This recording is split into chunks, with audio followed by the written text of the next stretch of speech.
എങ്ങനെയുണ്ടായിരുന്നു കാട്ടാഗസ്തി 2? ഗംഭീര പടം എന്ന് പറഞ്ഞാൽ ഗംഭീര പടം. പക്ക തിയേറ്റർ എക്സ്പീരിയൻസ് ചെയ്യേണ്ട ഒരു അടിപൊളി പടം. പക്ക തിയേറ്റർ മെറ്റീരിയൽ എന്നൊക്കെ പറയുന്നില്ല, പക്ക തിയേറ്റർ മെറ്റീരിയൽ ആയിട്ട് പടമാണ്. പുള്ളിക്കാരൻ പക്ക കോൺഫിഡൻസോടെ ഇറക്കിയെന്നുള്ളത് നമുക്ക് തിയേറ്ററിൽ നമുക്ക് എക്സ്പീരിയൻസ് ചെയ്യാൻ പറ്റും. എന്താ പറയുക, തുടക്കം തൊട്ട് അവസാനം വരെ ചിരിച്ചിറങ്ങാൻ പറ്റും. ഒരു ഹാപ്പിനെസ്സോടെ നമുക്ക് ഇറങ്ങാൻ പറ്റുന്ന നല്ലൊരു പടമാണ്. ഇമോഷൻ കുറച്ച് സീൻസുകളുണ്ട്, പക്ഷേ അത് അറിയുന്ന നേരമില്ല. പക്ഷേ കൂടുതൽ ചിരിയാണ്. പെർഫോമൻസ് ഒരു വിഷ്ണുവായാലും ഐശ്വര്യയായാലും ആ ചെറിയ കുട്ടിയാണെങ്കിലും ചെറിയ കുട്ടിയെക്കുറിച്ച് പറയുകയാണെങ്കിൽ ഗംഭീരം. ഓരോ സീൻസ് എങ്ങനെ ഇത് ആക്ട് ചെയ്ത് നമുക്ക് തന്നെ തോന്നിപ്പോൾ അത്ര ഗംഭീരമായിട്ടുണ്ട്. എന്താ പറയുക, ഇത് തിയേറ്ററിൽ എക്സ്പീരിയൻസ് ചെയ്യേണ്ട ഒരു പടമാണ്. നമുക്ക് എന്താ പറയുക, ചിരിച്ച് സന്തോഷത്തോടെ ഇറങ്ങുക. കാട്ടാഗസ്തി 1 കാട്ടാഗസ്തി 2 ആയിരിക്കും എല്ലാവരും റെക്കമെൻഡ് ചെയ്യുക. ആ ലെവൽ പെർഫോമൻസ് ഒക്കെ ആ ലെവലിൽ ഗംഭീരമായിട്ടുണ്ട്. തിയേറ്ററിൽ തന്നെ എക്സ്പീരിയൻസ് ചെയ്യാൻ മാക്സിമം ശ്രമിക്കുക. ഇപ്പോൾ കാട്ടാഗസ്തി 1 സെക്കൻഡ് ഹാഫ് കൂടുതൽ സ്പോർട്സ് ഓറിയൻറ്റഡ് ആയിട്ടാണ്, സ്പോർട്സ് റിലേറ്റഡ് ആയിട്ടാണ്. അപ്പോൾ ഇതിൻ്റെ സെക്കൻഡ് ഹാഫിലേക്ക് വരുമ്പോൾ അങ്ങനെയാണ്, അല്ലെങ്കിൽ സെക്കൻഡ് സ്പോർട്സ് ആണ് ഇതിനകത്ത് കൂടുതൽ ഇതിനകത്ത് പറയുന്നത്. വിശേഷാൽ ഇതിനെക്കുറിച്ച് അത് നല്ല രീതിയിൽ ഒരു സെക്കൻഡ് ഹാഫ് കഴിയുമ്പോഴേക്കും എടുത്ത് പറയുന്നുണ്ട്. പക്ഷേ അതേപോലെ തന്നെ ഫാമിലി എത്രത്തോളം ഇമ്പോർട്ടൻ്റ് ആണ്, കിഡ്സ് എത്രത്തോളം ഇമ്പോർട്ടൻ്റ് ആണ്, എല്ലാം പറഞ്ഞു പോകുന്നുണ്ട്. അത് തിയേറ്ററിൽ തന്നെ എക്സ്പീരിയൻസ് ചെയ്ത് ശ്രമിക്കുക മാക്സിമം. ഫസ്റ്റിനേക്കാൾ കോമഡി എൻ്റർടൈൻമെൻറ്റ് സെക്ഷൻ സെക്കൻഡിൽ ഇൻക്ലൂഡ് ചെയ്തിട്ടുണ്ട്. തീർച്ചയായും സെക്കൻഡ് ഇൻക്ലൂഡ് ചെയ്തിട്ടുണ്ട്. അതൊക്കെ ഫസ്റ്റിലെ എല്ലാ കഥാപാത്രങ്ങളും തന്നെ സെക്കൻഡിലും ഉണ്ട്. അവരൊന്നുകൂടെ മികച്ചതായിട്ട് വന്നിട്ടുണ്ട്. ഒരാൾ കുറവെന്നല്ല, എല്ലാവരും. പ്രത്യേകിച്ച് മോക്ഷയൊക്കെ ഇതിനകത്ത് ഗസ്റ്റ് റോൾ വരുന്നുണ്ട്. മലയാളത്തിൽ നിന്ന് വന്ന് ഇപ്പോൾ തമിഴിൽ അതിൽ ഏറെ ഗംഭീരമായിട്ട് കഥാപാത്രങ്ങൾ ചെയ്തിട്ടുണ്ട്. തിയേറ്ററിൽ തന്നെ കാണുക, അതിൻ്റെ രസം കളയുന്നില്ല, തിയേറ്ററിൽ തന്നെ കാണാൻ ശ്രമിക്കുക. ഐശ്വര്യയുടെ ഫൈറ്റ് വരുമ്പോൾ എങ്ങനെയുണ്ട്?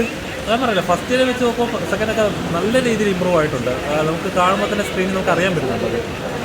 മികച്ചൊരു ഇത് തന്നെയാണ്. ക്ലീൻ പടമാണ്, ക്ലീൻ എൻ്റർടൈനറാണ്. ഒരു പ്രോപ്പർ കൊമേഴ്ഷ്യൽ കൈൻഡ് ഓഫ് പടം, ഒരു പ്രോപ്പർ തമിഴ് പടം വൈബാണ്. വണ്ണ് വെച്ച് നോക്കുമ്പോൾ കുറച്ചുകൂടെ നല്ല മൂമെൻറ്റ്സിനകത്തുണ്ട്, ഭയങ്കര രസമായിട്ട് വന്നിട്ടുണ്ട്. പേഴ്സണലി സെക്കൻഡ് ഹാഫ് ഭയങ്കരമായിട്ട് ഇഷ്ടപ്പെട്ടു ഫസ്റ്റ് ഹാഫിനേക്കാളും. കാരണം സെക്കൻഡ് ഹാഫിന് കുറേ അധികം എലിവേറ്റ് ചെയ്യുന്ന കോമഡിയൊക്കെ കുറേ സെക്കൻഡ് ഹാഫിലാണ്. പിന്നെ കുറേ റെഫറൻസുകളുണ്ട്. ക്ലൈമാക്സ് അടിപൊളിയായിട്ടുണ്ട്. ക്ലൈമാക്സിൽ ഒരു ട്വിസ്റ്റൊക്കെ ഉണ്ട്. അത് ആ വിശ്വശാല പറഞ്ഞ സംഭവം ഫസ്റ്റ് ഹാഫിലെ ട്വിസ്റ്റാണ് ഇതിലെ ക്ലൈമാക്സിൽ ട്വിസ്റ്റ്. അതുപോലെ രസമായിട്ട് വന്നിട്ടുണ്ട്. മൊത്തത്തിൽ കൊള്ളാം, നല്ല എൻ്റർടൈനർ, പ്രോപ്പർ എൻ്റർടൈനർ. വിഷ്ണുശാല ഐശ്വര്യലക്ഷ്മി ഗംഭീര പെർഫോമൻസാണ്. ഫസ്റ്റ് ഞാൻ കണ്ടതാണ്, ഫസ്റ്റ് എനിക്ക് ഭയങ്കര ഇഷ്ടപ്പെട്ടതാണ്. സെക്കൻഡിലേക്ക് വരുമ്പോൾ കുറച്ചുകൂടി ഫാമിലി ആയിട്ട് വന്ന് തിയേറ്ററിൽ കാണാൻ പറ്റുന്ന, അതായത് മാതാപിതാക്കൾ, പെൺകുട്ടികളുള്ള മാതാപിതാക്കൾ തിയേറ്ററിൽ കൊണ്ടുപോയി മക്കളെ കാണിക്കേണ്ട, ഫാമിലി ആയിട്ട് കാണേണ്ട നല്ല ഉഗ്രം മൂവിയാണ്. ഫസ്റ്റ് എന്താ പറയുക, നല്ല രസമായിട്ട് ഫാമിലി പരമായിട്ടുള്ള ഒരു സിനിമയാണ്. ശരിക്കും സ്പോർട്സാണ് ഇതിൽ ഏറ്റവും കൂടുതൽ നന്നായിട്ട് പറയുന്നത്. ആക്ഷനാണെങ്കിലും അടിപൊളിയാണ്. നല്ല ഒരു എൻജോയ് ചെയ്തിട്ട് ഫാമിലി ആയിട്ട് കാണാൻ പറ്റുന്ന മൂവിയാണ് കാട്ടാഗസ്തി. ഒരു ചിത്രം നമ്മുടെ കേരളക്കരയിൽ ബ്ലാസ്റ്റ് കഴിഞ്ഞിട്ട് ഈ സിനിമ സ്വീകരിക്കുന്നത് യാതൊരു തർക്കമില്ല. കാരണം പിന്നെ സെറ എന്ന ബാലതാരം നല്ല അടിപൊളിയായിട്ട് അഭിനയിച്ചിട്ടുണ്ട്. നമുക്ക് രമ്യകൃഷ്ണനെ കാണാൻ പറ്റി കുറേ വർഷങ്ങളിൽ, കുറേ നാളുകൾക്ക്. ഇത് നല്ലൊരു ചിത്രം. ഈ കേരളക്കര ഈ ചിത്രം സ്വീകരിക്കും കാട്ടാഗസ്തി. സൂപ്പർ പടം. ഐശ്വര്യയുടെ ഫൈറ്റ് എങ്ങനെയുണ്ട്? ഐശ്വര്യ ഫൈറ്റ് അടിപൊളി. ഐശ്വര്യലക്ഷ്മി നന്നായിട്ട് വർക്കൗട്ട് ചെയ്തിട്ടുണ്ട്.